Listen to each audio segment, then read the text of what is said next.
트럼프 대통령의 말에 휘둘리기 시작하면은 그 자체로 우리들이 정신을 못 차리는 거예요.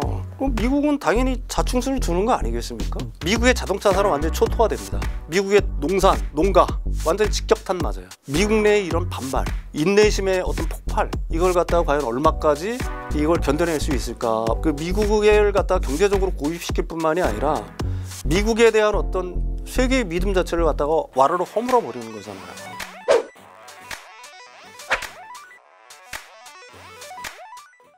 아까 앞서도 한번 언급을 해주셨는데 트럼프 대통령이 한국의 대미평균 관세율이 미국보다 4배 높다 이렇게 주장을 했잖아요. 이게 뭐 실제 데이터와 비교했을 때 어떤가요? 그런 데이터가 뭐 있는지 없는지 모르겠어요. 근데 뭐 이제 언론에서는 한 2가지 정도로 추측을 해요. WTO에서 뭐 이제 OECD 간에 뭐 이제 그 관세를 매기잖아요. OECD 국가들 간에. 한국이 그때 한 13.4%, 미국이 3.4%니까 대략 한 4배 정도가 된다. 이건 대미 환율이 아닙니다. 네. 대미 환율이 아니라 OECD 국가 간에 이렇게. 글쎄요. 그걸 보고서 그렇게 얘기했을 것 같지는 않고요. 또 두 번째는 세계 그 월드뱅크에서 세계은행에서 우리나라가 대미 실효 환율을 13.6%라고 기재를 해놨었어요. 그 우리나라 기재부에서 이거 아니다. 그렇지 않다 그래가지고 내리긴 내렸대요. 3.9%로. 근데 3.9%도 사실은 거짓입니다. 왜 그러냐면 한미 간에는 2012년부터 한미 FTA 됐잖아요. 관세들 점점 없어요. 공산품 지금 거의 안 돼요. 그게 지금 98.4%인가요? 거의 99%는 지금 무관세로 들어옵니다. 나머지는 뭐냐? 농산물에 붙는 관세예요. 근데 농산물에 붙는 관세도 우리나라에 소비되는 거는 관세를 내지만 농산물을 들여와서 가공을 해서 해외에 팔잖아요. 그럼 관세 환급해줘요. 그러니까 수입 금액 기준으로 보게 되면은 우리나라가 미국에서 100을 수입하면은 지금 100달러를 수입했다. 그럼 0.79달러가 관세예요. 그 4배라는 주장은 사실 제가 생각하기에는 억지 주장인 거고요. 2가지로 주장이 가능한 거죠. 트럼프 대통령이 진짜로 몰랐다거나 아니면 알면서도 이걸 이용을 해서 우리들한테 뭘 압박하기 위한 수단으로 그렇게 얘기를 했을 거다. 뭐 그거는 그 양반이 통상 하는 뭐 수단이니까요. 예. 트럼프의 사실 이런 관세 정책이 결국 미국에게 자충수로 돌아갈 것이다 이렇게 보는 시각들도 많거든요. 거기에 대해서는 평론가님은 어떻게 생각하실까요? 그럼 미국은 당연히 자충수를 두는 거 아니겠습니까? 지금 한번 생각을 해보십시오. 일단 미국은 수입하는 것들이 워낙 많기 때문에 수출하는 거에 비해서 관세 정책을 해서 상호 관세를 하게 되면은 미국이 덜 피해를 받는 건 맞아요. 미국이. 그렇지만 그 미국이 전혀 피해를 안 보는 게 아니지 않습니까? 당장 소비자 물가에 영향을 미칠 거 아니에요. 지금 얼마 전에 분석해 놓은 거 보면 그래요. 캐나다, 멕시코 만약에 25% 관세가 제대로 부과가 되고 중국이 10% 관세를 올렸잖아요. 그럼 근원 소비자 물가가 한 0.7%포인트 정도 올라갈 거다. 올해 말에. 근데 이제 타겟이라든지 베스트바이 거기에 그 소매 판매점 프랜차이즈들이 있잖아요. 그 CEO들이 나와서 바로 다음 주부터 올라갈 거다라고 얘기를 해요. 그다음에 2번째, 미국의 자동차 산업 완전히 초토화됩니다. 3번째, 미국이 그 트럼프의 주요 지지층이죠. 미국의 농산, 농가, 시골의 농가들 완전히 직격탄 맞아요. 벌써 중국이 대두 옥수수 수입 안 하잖아요. 뭐 이거 미국의 농산물들 벌써 수입 안 한다라고 얘기하고 있지 않습니까? 그러니까 트럼프의 주요 지지 기반이었던 노동자 계층, 그 다음에 그 농촌의 그 농업 부분에 종사하시는 분들, 이런 사람들한테부터 이게 직격탄을 맞고 미국의 서민들에부터 이게 직접적인 타격이 올 거란 얘기입니다. 그래서 과연 트럼프 대통령 같은 경우는 대중 정치의 성향이 굉장히 강하신 분이잖아요. 미국 내의 이런 반발, 이런 우려, 인내심의 어떤 폭발, 이걸 갖다가 과연 얼마까지 이걸 견뎌낼 수 있을까? 뭐 오늘은 계속 신문지상에서는 이런 얘기 많이 나와요. 올해 경기 침체도 그 트럼프 대통령은 각오한다. 그 얘기는 뭐냐면은 벌써 그만큼 느낀다는 얘기거든요. 그 얘기는 뭐예요? 경기 침체를 각오한다고 하면 경기 침체를 건넨다는 얘기입니다. 말로는 그렇게 하지만. 그럼 이게 사실은 이게 관세 게임이라고 하는 게 이런 식의 어떤 무분별한 관세 그리고 엄청난 관세율 자체라는 것 자체가 그 미국을 갖다 경제적으로 고립시킬 뿐만이 아니라 미국에 대한 어떤 그 지금까지의 어떤 믿음, 세계의 믿음 자체를 갖다가 와르르 허물어 버리는 거잖아요. 야 미국이 진짜로 이런 나라야? 뭐 우리 진짜 뒤통수 맞았네. 뭐 이런 식의 어떤 인식이 확산되면은 글쎄요. 미국이 지금까지 세계를 이끌어왔던 그다음에 세계의 어떤 강력한 파워를 어떻게 견제해왔다는 거는 물리적인 힘들, 가령 경제력이라든지 군사력이라든지 물론 이런 것들도 있지만 그거 못지않게 소프트 파워의 힘이 강했다. 미국은 그래도 좀 착한 나라야. 그래도 좀 다른 나라에 비해서 좀 착해. 뭐 이런 인식들이 사실 대다수의 나라 사람들이 갖고 있던 인식이잖아요.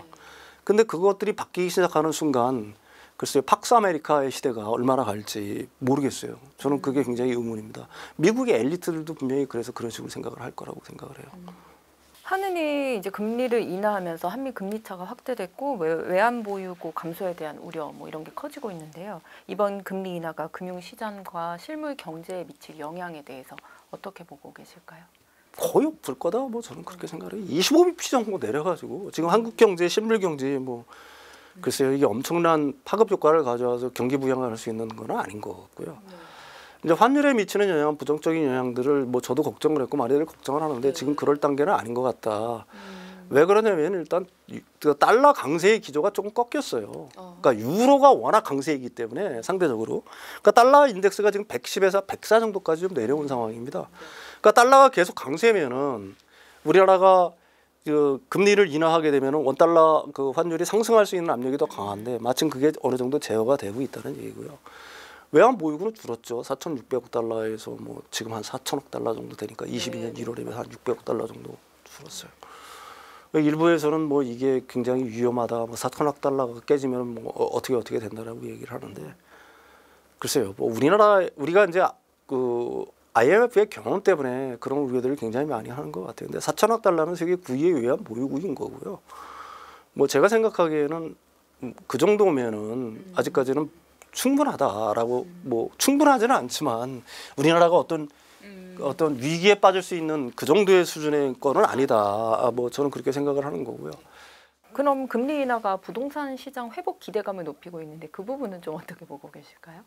글쎄요, 뭐 기대감이 높아진다고 보는 사람도 있고 그 정도 가지고 글쎄요.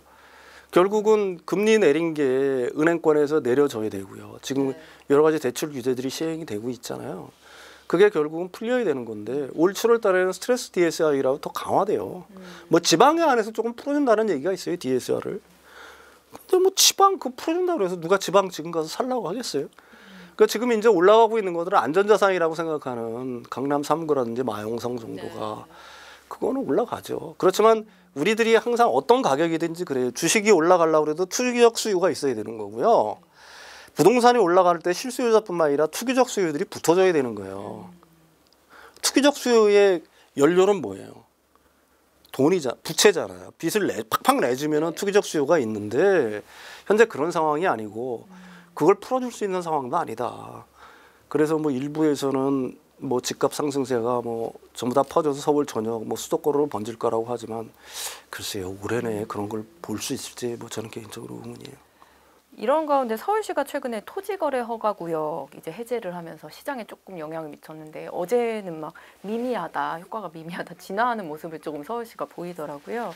뭐 올해 그러면 조금 부동산 가격 변동이 앞으로 뭐 좀 집을 사려고 하는 사람들한테 어떻게 조금 지켜보면 좋을까요? 자기 자본이 충분하고 실수요자라고 하면 저는 사라고 해요. 그게 시기가 언제든 그게 무슨 상관이 있어요.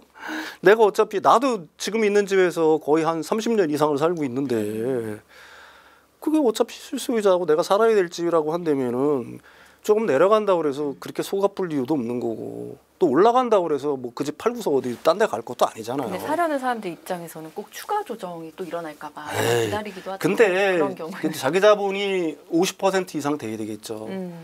그다음에 그 뭐 실수요자라고 한다면은 제가 생각하기에는 뭐 사는 것도 나쁘지 않다라고 봐요. 그렇지만은 단기적으로 가령 뭐 1, 2년 내에 집값 상승을 기대하고 아니면 몇 개월 내에 집값 상승을 기대하고 그 뭐 투기적 거래에 나선다.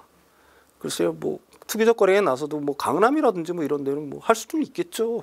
뭐 지금 토지 거래가 풀린 지역들 같은 경우에. 근데 거기도 호가가 너무 많이 올랐어요. 뭐 그런 사람들이 해가지고 그 차익을 갖다가 단기간에 볼 수 있을까? 지금 현재 부동산 시장에서 뭐 의문입니다. 예. 트럼프의 고율 관세 정책으로 미국 증시가 좀 급락하면서 서학개미들의 불안감이 커지고 있는데요.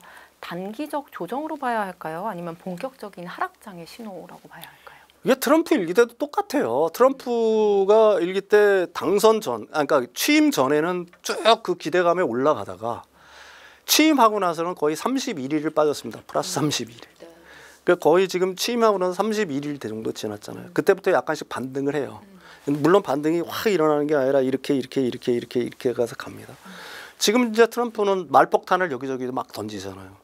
그러니까 그런 것들이 금융시장에 충격을 안 줄 수 없어요. 왜 그러냐면 금융시장이 제일 싫어하는 건 불확실성이잖아요. 차라리 언제 너희들한테 얼마 관세를 부과할게 이걸 갖다 확 해버리면은 그거는 불확실성이 해소되는 거니까 금융시장에는 긍정적일 수가 있어요. 근데 이 사람은 갈짓자 행보잖아요. 어제 다르고 오늘 다르고 내일 어떻게 다를지 모르잖아요. 그러니까 시장이 불확실 때는 아무것도 하지 않는 게 가장 편한 거예요. 그러니까 그 미국의 주식시장 자체가 지금 이렇게 힘들어지는 이유가 바로 그거가 있거든요. 근데 과거의 일기 때의 패턴을 보게 되면 지금은 이제 조금씩 올라가줘야 되는 단계예요, 사실은. 근데 거기에 대한 복병이 사실은 트럼프가 이제 어느 정도 그 어떻게 보게 되면 갈짓자 행보를 보이면서 시장의 불확실성을 키우고 있는 거고요. 이게 제가 생각하기에는 당분간은 계속될 수 있을 것 같아요. 왜냐하면 3월 12일 날 그 얼마 안 남았죠. 알루미늄 철강에 대한 관세 있죠. 그다음에 4월 2일 날 또 본격적인 관세가 있죠. 그러니까 계속해서 혼란 속으로 몰아가고 있는 거예요. 이 혼란 속으로 몰아가고 있으니까 시장 자체가 과연 진짜로 반등의 기미를 잡을 수 있을 거냐 하는 거에 대해서는 뭐 제가 생각하기에는 의문의 여지가 있는 거고요. 나같이 뭐 돈 조금 투자하는 사람도 그런데 엄청난 돈을 투자하는 사람들은 어떻게 생각을 하겠어요. 이거 야 이거 진짜 앞으로 어떤 일이 벌어질지 모르는데 이거 돈으로 움직이려고 하는 게 하겠습니까? 다만 제가 생각하기에는 과거의 패턴으로 놓고 보게 되면은 이제는 서서히 그 미국 주시장 자체가 그 어떻게 보게 되면은 좀 큰 폭의 조정을 갖다가 좀 마무리하는 단계의 어떤 국면인 거는 맞아요. 새로운 어떤 돌발 변수가 없다라고 한다면 제가 드릴 수 있는 말씀은 거기까지인 것 같아요. 지금 다 얘기를 해주신 것 같긴 한데 그래도 마지막으로 트럼프의 이런 불확실성에 대응하기 위해서 현명한 투자 전략 혹은 뭐 포트폴리오 구성에 대해서 마지막으로 한 말씀 해주시면. 트럼프 대통령의 말에 휘둘리기 시작하면은 그 자체로 우리들이 정신을 못 차리는 거예요. 그 사람이 진짜로 무엇을 꿈꾸고 있는가를 갖다가 우리들이 이해할 필요가 분명히 있습니다. 그 미국, 그러니까 그 트럼프뿐만 아니라 미국의 엘리트들이 진짜로 원하는 거는 미국의 패권이 오래 지속되기를 원하는 거예요. 그러기 위해서는 중국을 견제를 해야 되는 거고요. 중국 견제를 하기 위해서는 지금 현재 상황에서는 물리적인 수단이 아닌 관세가 제일 좋은 수단이라는 걸 갖다가 다 인식을 하고 있는 겁니다. 다만 지금 캐나다와 멕시코에 대해서 관세 부과를 하고 있는 이유는 미국이 캐나다와 멕시코에 대해서 굉장히 아쉬워하고 있는 게 뭐냐면은 니들이 중국에 대한 의존도가 너무 커졌다 이거예요. 중국 기업들이 우회 통로로 미국 그 캐나다랑 멕시코를 이용해서 미국으로 진출하는 걸 갖다가 미국의 엘리트들은 이걸 못 보겠다는 거예요. 그러니까 우리가 니들한테 관세 부과를 할 테니까 니들이 중국한테 관세를 부과를 하라고 하는 이유가 바로 거기에서 이유가 나오는 겁니다. 그러니까 우리나라에서도 관세 부과를 한다고 했다가 일본도 했다가 EU도 때리려고 하고 막 그러잖아요. 그런데 아까도 말씀드렸듯이 트럼프 대통령의 그런 어떤 관세 부과의 어떤 압박 이런 어떤 폭탄들 같은 경우에 실제로 그게 구체화될 때는 구체화되는 거는 구체화될 확률은 지극히 낮다. 지극히 낮다. 이런 점에 대해서 어느 정도 좀 분명히 인식을 하고 있어야 될 것 같고요. 그런 측면에서 그 양반의 말에 의해서 시장이 흔들릴 때는 제가 생각하기에는 오히려 좋은 기회가 될 수도 있다 이렇게 생각을 해요. 예, 투자하는 측면에서는. 예. 오늘 2차 전지부터 부동산까지 다양한 투자 전략에 대해서 들어봤습니다. 오늘 평론가님 말씀 감사합니다.